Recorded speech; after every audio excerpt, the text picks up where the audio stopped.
ठंडी सुबह का एक छोटा सा रेलवे स्टेशन। लोग जल्दी में इधर उधर भाग रहे थे। उसी भीड़ में रिया खिड़की वाली सीट पर बैठी किताब पढ़ रही थी। तभी अचानक एक लड़का कबीर भागते हुए आया और उसी सीट पर उसके बगल में बैठ गया। उनकी नजरें मिली और जैसे समय थम सा गया, ट्रेन धीरे धीरे चलने लगी। बाहर खेत, पेड़ और गांव पीछे छूट रहे थे। कबीर ने मुस्कुराकर कहा, ये किताब अच्छी है। रिया ने हैरानी से उसकी ओर देखा और फिर हल्की सी मुस्कान दी। बातचीत की पहली डोर बंध चुकी थी। बातें बढ़ने लगी, किताबों से फिल्मों तक, फिल्मों से सपनों तक। हर शब्द में एक अजनबी अपनापन था, हंसी और मुस्कुराहट के बीच।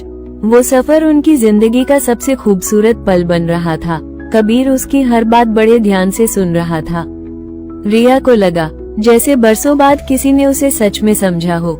सफर लंबा था, लेकिन वक्त जैसे पंख लगाकर उड़ रहा था। दोनों खिड़की से बाहर देखने लगे। खेत, नदियाँ, गांव, सब जैसे किसी अधूरी कहानी का हिस्सा लग रहे थे।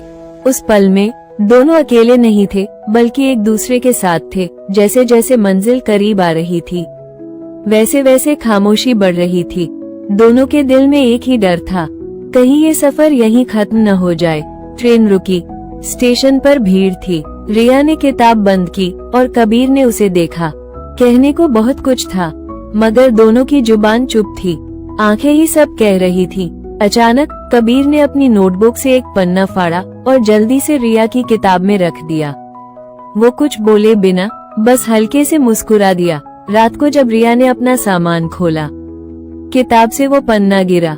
उसका दिल जोर जोर से धड़कने लगा। वो कांपते हाथों से उस पन्ने को उठाती है। पन्ने पर लिखा था, हर सफर का अगला पड़ाव होता है, क्या हम साथ चले? रिया की आंखों में चमक थी, होठों पर मुस्कान। सफर खत्म नहीं हुआ था, वो तो बस शुरू हुआ था।